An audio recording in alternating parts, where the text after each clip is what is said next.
everyone, and welcome back to another manga volume review. I am the Rat, and this is The Rat's Nest. Today we are discussing Berserk Volume 18. This was a really good book. This was a very, very good volume. I thoroughly enjoyed all of it. I think it had some really interesting plot stuff come up. I think it had some really interesting talks, and I think it had some very interesting themes. Altogether, a very, very good volume. Let's get right into the events. We start off with the first little part here, and we meet Isidro. It's an interesting little critter. I'll admit, like, throughout this volume, like, he hasn't grown on me just yet. I'll have to learn more about him and kind of see if he does stick around Guts, and kind of see how all that plays out. Throughout the volume itself, he didn't really grow on me. But maybe he just has to stick around for a little bit longer. It's interesting enough, you get some of Midland soldiers, that kind of thing, being soldiery, but then they get killed by the guys from the invading country, his name that I cannot remember off the top of my head because I am a professional. But this invading army we actually saw last volume. I forgot to mention it. We saw a bit of them. They have like elephants, that kind of thing. They come through, make short work. Isidro's about to get killed, but then Nuts himself comes in and takes care of it. Really cool action scenes. Obligatory Berserk volume review. The art's amazing, right? The art is absolutely phenomenal. The Nuts, the 2-page thing of him swinging and then them all like cutting in half. That was cool. That was so cool, dude. Nuts just kind of goes crazy, bro. And then obviously Isidro kind of follows him, but not before Puck steals all of his food, because Puck is based, and literally, Puck is literally the best character in Berserk. He has the most development. No, I do love Puck though. I do love Puck. Love that little creature. But yeah, so Nuts just goes on, and Isidro goes to follow him, and that's basically the first, just little action scene, right? No, and we get to see too that guy that Nuts fought in Golden Age, before he went back to Band of the Hawk after Griffith got captured, in the little tournament thing here, wherever it was, I can't remember the exact details. He's here too, and he's like a general or something, or a spy or something for this invading army. It'll be interesting to see him come back, as he recognized Nuts. He says maybe he looks a little bit different, but that's Nuts. I would know Nuts anywhere. He's a huge Nuts guy, right? I'm a huge Nuts guy as well. I love Nuts. I want to give him a big hug. I think that Nuts deserves more hugs. We get to see him. I think just setting up some kind of interesting stuff later on. I enjoyed seeing. Like I said last volume review, I really enjoy bringing back Golden Age characters to post clip stuff. I think that is potential for some really cool stuff, and I'm looking forward to it. After that, we get to see a little bit more with Father Mozgus, if I'm remembering correctly. Mozgus, which is the priest guy kind of thing, the blockhead, right? Bro is literally playing Minecraft. And Farnese and the Holy Chain Knights are there. We just learn, so we see people are trying to take the rations that are going to the church, right, for the offerings. Right, obviously they're stopped, but then the Mozgus himself comes out and he's like, "Oh, great people." This whole bit was interesting because we get to see Mozgus's torture room, right? We also get a tiny bit of his philosophy. We get more of his philosophy later, and that's very interesting whenever we do. But here's like, okay, he's got his torture room, right, for his little fellas that stick around him, and others to punish sinners, right? That whole thing. He takes the mother in there, and they like take her child, and they're like, "Oh yeah, he's gonna be good," and he's like, "You are brave, what courage, but you still sinned, so basically you're stupid, give me $200, I hate you." And he says, he's like, "Oh, I so want you to come through." As we learn, we see more of him later. I think bro's pretty legit in his beliefs, at least. I do believe that he's not like a, obviously he's a little unbalanced, right? Bro ain't the most person out there, He certainly isn't. He certainly is not. But I think he does believe what he says. We'll get more into that later. Again, just kind of getting to see more of Mozgus, more of Farnese kind of being around him, that kind of thing. her whole interactions there. Obviously, her thing being dealing with her ideas of faith and what her faith is. I think that Mazgus is a character that is very interesting there to compare. Then we get to see the scapegoat being arrested, probably going to go get tortured or killed or something, right? And this is where we get introduced to another important character, Luca, right? And she is a prostitute. She's the prostitute that was taking care of Casca from last volume. Now we know she's a prostitute. Casca is going by Elaine. I mean, you can't tell her name, right? But she goes by, Luca calls her Elaine, and Luca has her other prostitute buddies here that they share stuff with. This is very interesting. I think that it's an interesting angle. Berserk, big sex book, right? Tons of sex. Cool, right? It's interesting. And I think that Luca is a very neat character in that we can see the strength of her character, not just in how she interacts with the other prostitutes, but in how she is taking care of Casca throughout this, and she didn't have to. That's the thing, is she didn't have to take care of Casca whatsoever. She could have just left her to die, but she didn't. And that's very, very interesting. I really enjoy her little character thing there. I think that she's a nice person underneath all that. I don't think we got. I'm looking forward to getting all of her story and seeing more of her. What we saw of her, I really liked this volume, and I enjoyed this little, getting to be introduced to them a little bit. Right, we get introduced to one of the knights, who's kind of around Farnese a little bit. He's around a tiny bit in the volume. That kind of serves as both introduction. Really, it's just saying, okay, this is where Casca's been, right? This is how she's survived. She's fallen in with a good woman. She's fallen in with a good woman. Then we get Casca goes out with Nina, who's another one of the prostitutes who will play a larger role later. She kind of takes Casca out and is talking a little bit, talks some stuff, interesting little philosophy where she's like, I'm scared, I hate it here. Very strong themes of religion in this volume, right? That's a pretty main theme here, and this is where Nina is like I'm scared of the tower, I'm scared of God, I'm scared of what's going to happen. She's like you, and you don't have that fear. It was an interesting little thing, basically setting up her character for what we see later in the volume. She's afraid, she's scared, right? We know that she's sick as well. She doesn't want to die like this. She's like, what's the point in dying like this? That kind of thing. And it's an interesting little character arc to set up. Something else that's interesting though is we get to see that Casca's mark, her brand of sacrifice, starts bleeding. So it's like, oh, that's not good. And so then the corpses that are around from the people who were killed, branded as heretics or whatever, start moving. We actually don't see them actually get to Casca, but we also see the little demon baby there. It's interesting. It's very interesting. Just kind of setting up some stuff. It was interesting, right? I was reading this last night while I was on talking with some friends, and I was like, oh, my favorite side characters are about to die that I've known for like 2 chapters, because I thought the zombies were going to go after him, that kind of thing, but no, they turned into a non-issue. What it probably was, as we learned later with the demon baby probably stopped them and has probably been saving Casca this entire time. But we'll talk more on that when we get there specifically. Coming into the next section, which has more of a focus on Mazgus and kind of religion as a whole. This also I just remembered where we've seen kind of throughout this volume, and we still see a theme of eyes, right? And they look to be Mazgus's eyes. So it's the interesting of, is he an apostle? And that's an interesting question to ask. And it's like, okay, what exactly does that mean? Is it like looking into like the all-seeing, the omnipotence of God, that kind of theme? It's very interesting to kind of look into and kind of see like, okay, what does this mean? The eyes are kind of around, and almost seemed like the demon baby kind of noticed the eyes, or maybe the eyes were drawn to it. It's interesting to see if it will be like a physical thing or a symbolic thing. I think it'll be a physical thing, but I don't know. It's just kind of been around. I don't know if I think that Mazgus is an apostle or not, but we'll see, right? So, getting into the next section, we get a bit of the Holy Iron Chain Knights, and the guys are talking about like, oh, why are we even here? That kind of thing. It seems like we're just Mazgus's personal army.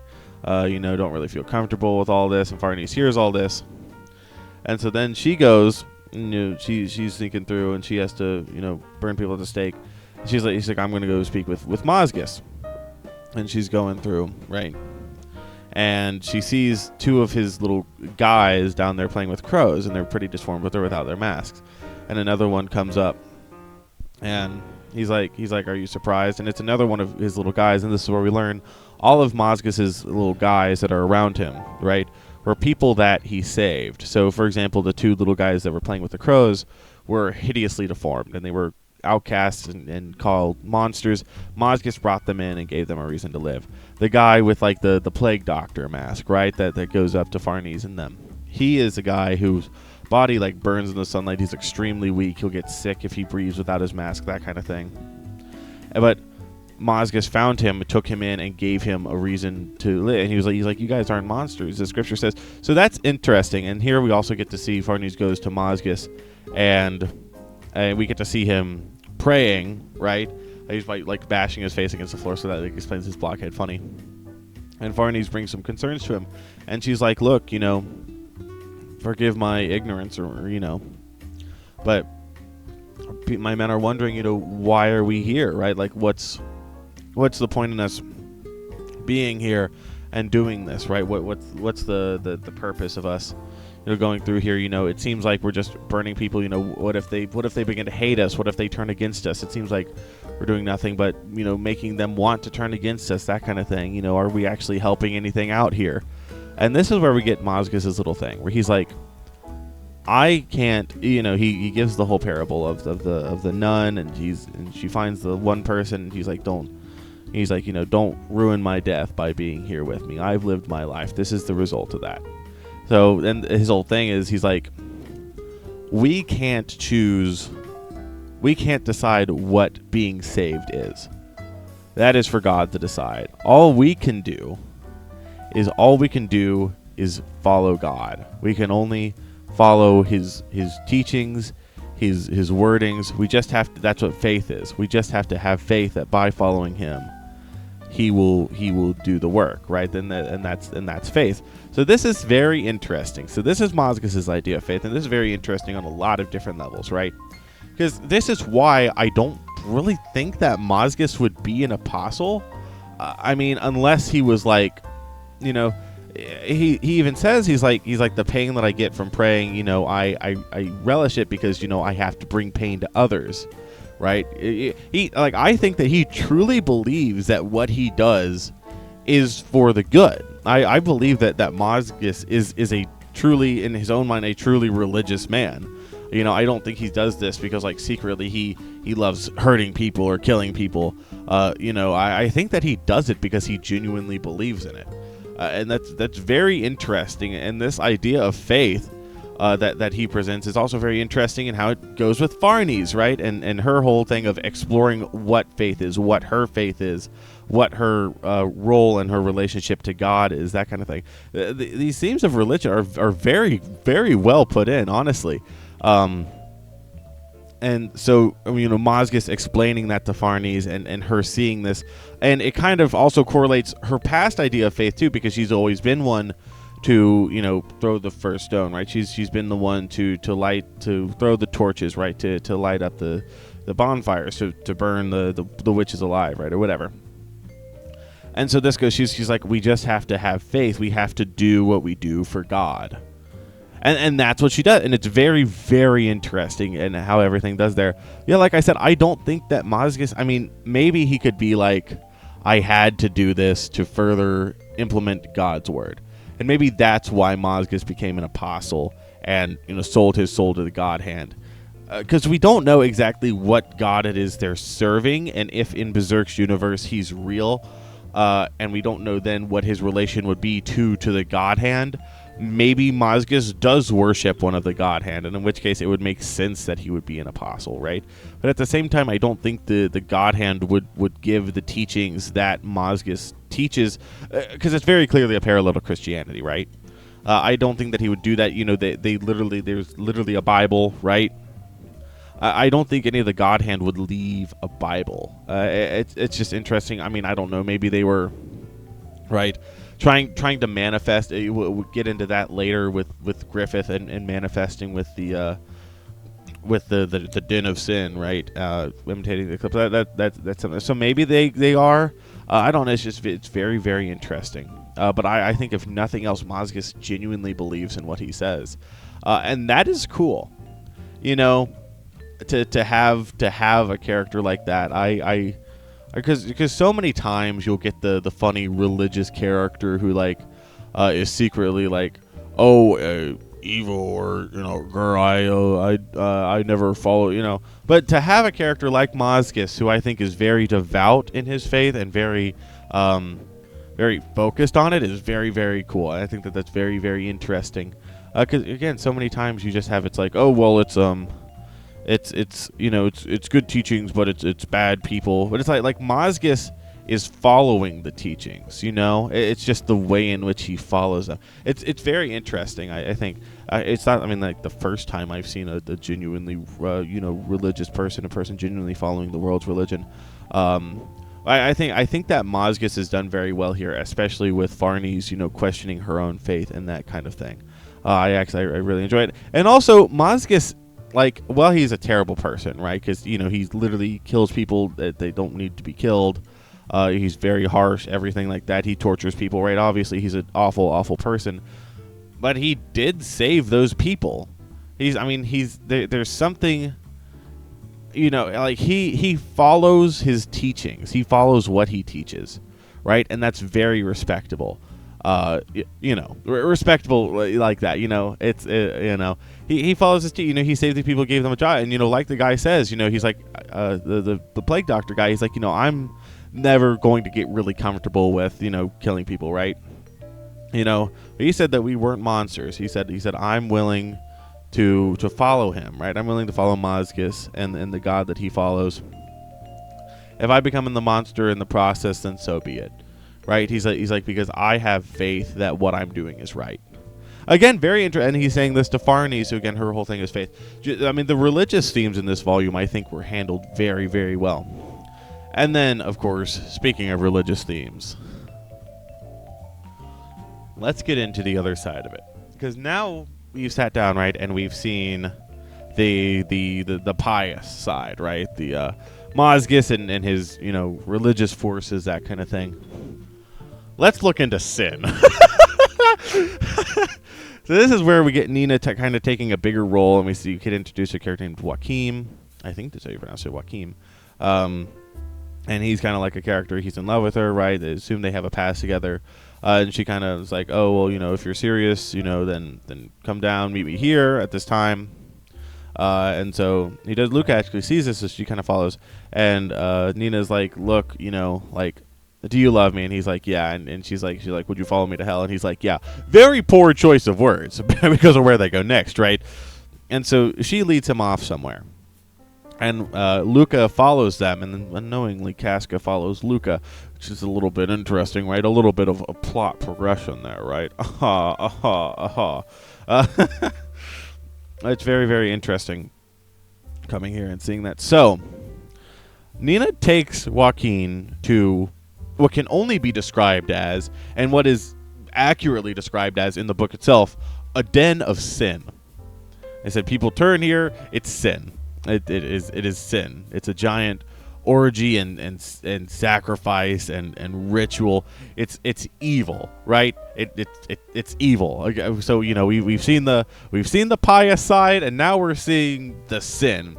Right, and it's also interesting in seeing how Mazgus has been portrayed as the paragon of religion and devoutness and that kind of thing, but also as a horrible evil person, right? Because of the method in which he takes to spread his doctrine and to follow his doctrine. But now we get to see the other side of it too. We get to see the sin that he's fighting against, right? And we see this, and it's like, yeah, like that's sin, all right. Yeah, no, they're sinning, all right, right. You have the guy with the goat head, obviously Christianity and Satan and all this kind of imagery and symbolism in this volume, which I really think that it was all handled very well. you can have, and they join the orgy, and he's like he's melting. They drugs, mind altering substances. There's fire. There's the fire angel, right? Which I was like, oh my gosh, is that Slan? I was like, is one of the God Hand here? One of the God Hand probably will be here, right? As we learn later. But I was like, oh my gosh, right? And so he's like, oh, you want to go join? So Joaquin goes to him, and he's like, recite this. It's renouncing God, right? Then you kiss his chest and his member, which is a snake, or just represented by a snake. I don't know which exactly. And then he said, drink this. But it's like a bowl of like human parts. And earlier during the orgy, he was like, I feel like I'm melting. And I see is that, yeah, people are. Like this is evil, right? This is evil. People are dying. Oh, it's evil. It's sin, right? Very aptly described in book. It is evil and it's sin. And he's obviously like, whoa, like this is kind of insane. So he tries to escape, and then Nina goes, oh, he'll expose us. So they corner him, they throw him off the cliff, and he dies. Now whenever they go back, Nina's a little bit behind because she's like, oh, you liar. So she's still a bit human, right? She's obviously given into sin very deeply here, but she's still human a bit because she is sad at Joaquin's death, despite her being the one to like, gank him. And this is where Luca comes out, and she kind of admonishes her, and she slaps her, and she spanks her, right? And then Nina starts crying, right? And she's like Joaquin. So she kind of comes back to her senses here, right? And I think that Nina's little arc here has been very good. Because we saw with her and Casca, right, that she's like, I'm scared of everything, right? I'm scared of living, I'm scared of dying, I'm scared of God, that kind of thing, all that stuff. And so she turned to sin. She literally, right? She turned to this sinful coven here, right, to escape from that fear. And now she's come back to Earth, right, with Luca kind of admonishing her. She's still a human. Right, and I think the symbolism here being, humans in their darkest moment, turn to sin, but then they can come back from that, right? And I don't think that Nina will turn overtly religious, right? I don't think that, Berserk is not a Christian story, but I think the symbolism here, I don't think it's a stretch to say that that's the kind of symbolism being presented here, with just the vast amount of other religious symbolism present in this volume, which again, I've really enjoyed. Is also where we see that Casca has followed Luca here, and they're like, uh-oh. And the men found her. They're like, oh, well, we're not raping a girl with syphilis, right? He's like, but I do want to see her rotten off face. So they look at her, right? They rip off the bandages. They see she's hot, and he's like, okay, all right. We're cooking with gas a little bit here, right? And so he begins to assault her. That's not too nice. But then we see her brand activate, and the evil spirits of the night start, and they come to possess the men. Now, as they start ripping each other apart, and Luca and Nina are like, what is going on? And Casca, obviously can't comprehend anything. The demon baby shows up, and it stands in front of Casca. It's protecting her, and it forces the spirits out of the men in the way, and then it disappears. So this is where it's like, because the question is, right, Casca has to deal with the same stuff that Nuts has to deal with every night, right? But it's the thing of, okay, right, why then has Casca been able to live for a month? Because she's been gone for a month. She's been away from Erica and Rickard's place for a month. How has she been able to survive? I think the demon baby's been protecting her.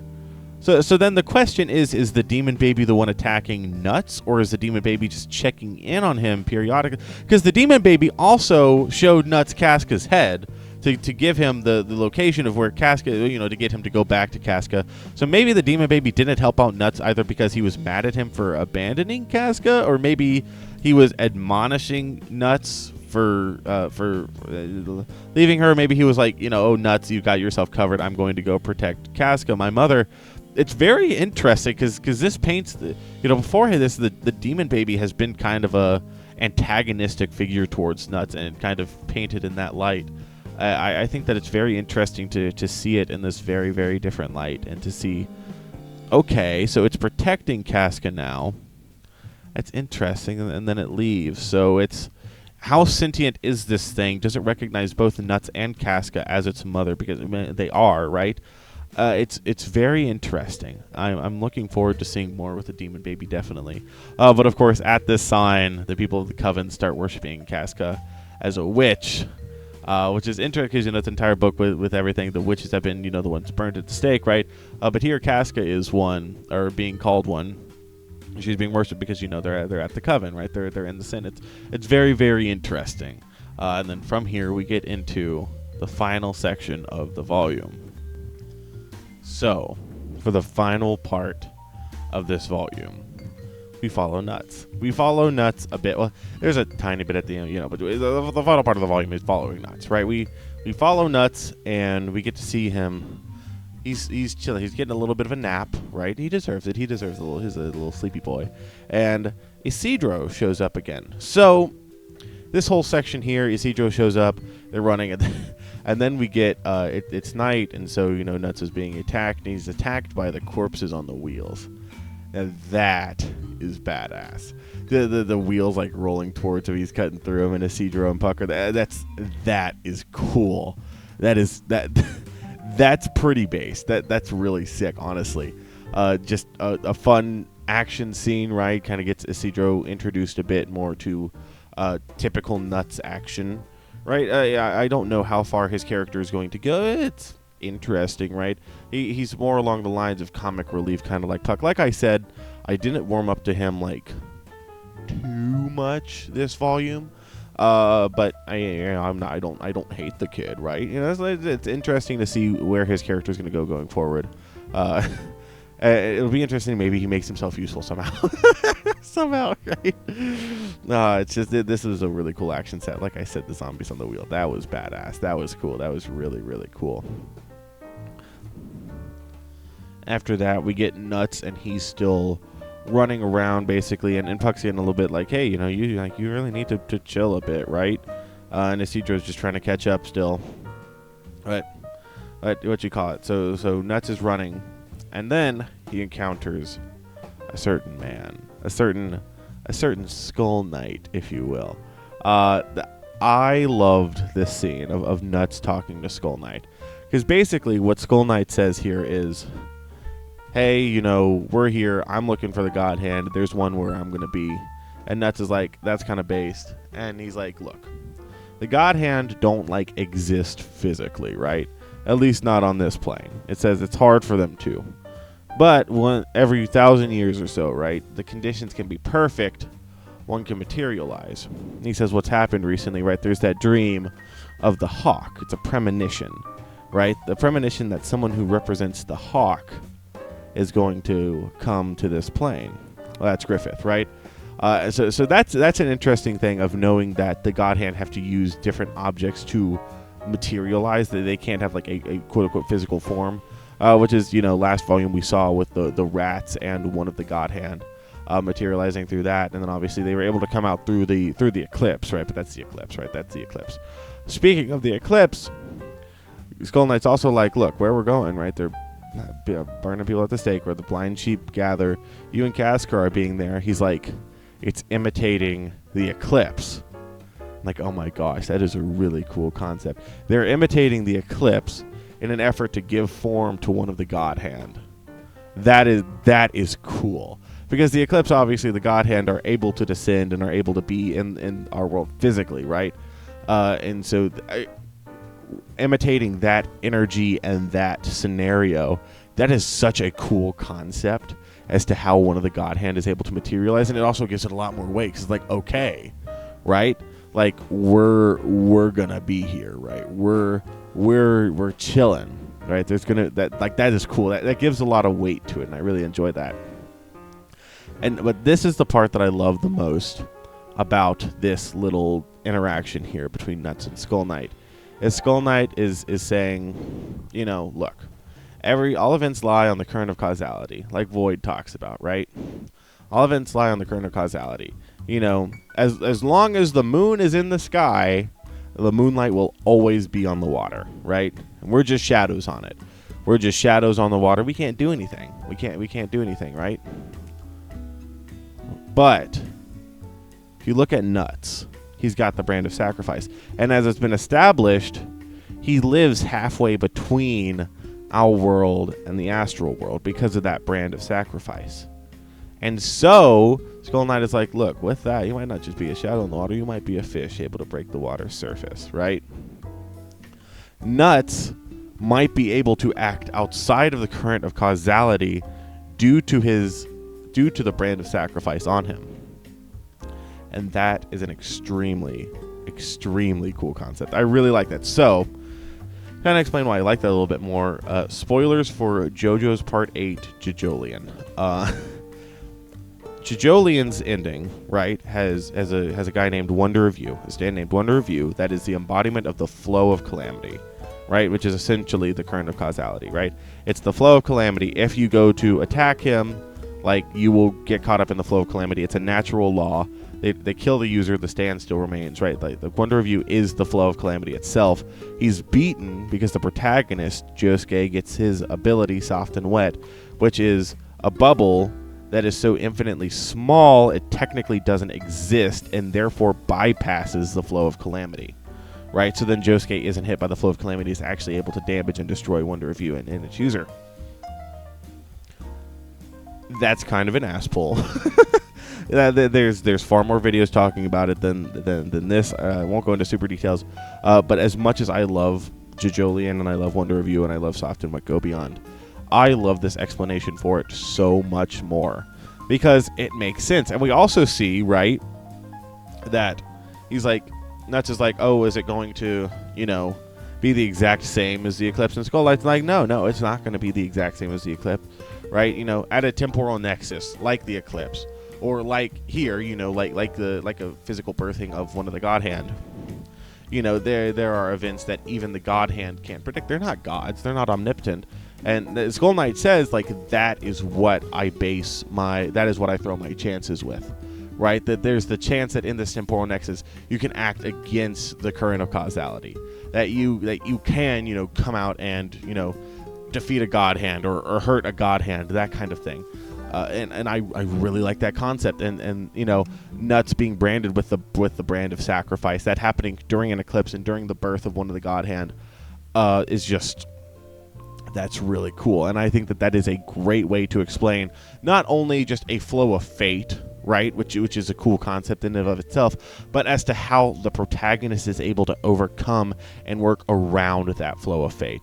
That is really, really cool, where it's like it adds more weight to Nuts and Nuts' actions, because it's like, well, sure, other characters might struggle, and Nuts' name is the Struggler, right? That's what Skull Knight calls him.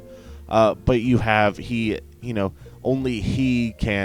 only Nuts himself can act against the currents of causality, and that is a really cool concept. I really, really like that. I don't know how much more we'll get Skull Knight talking like that. But oh my gosh, that is really cool concept. I cannot wait to see what is done with that, with whatever eventually happens at this proto faux eclipse thing. That is cool.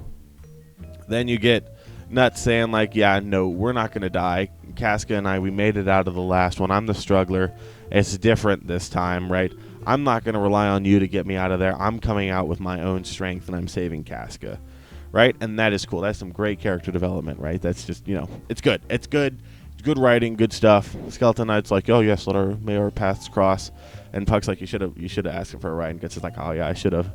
And then we get a final little bit where we get a bit of Farnese's backstory, where we see that she's really good at burning people at the stake.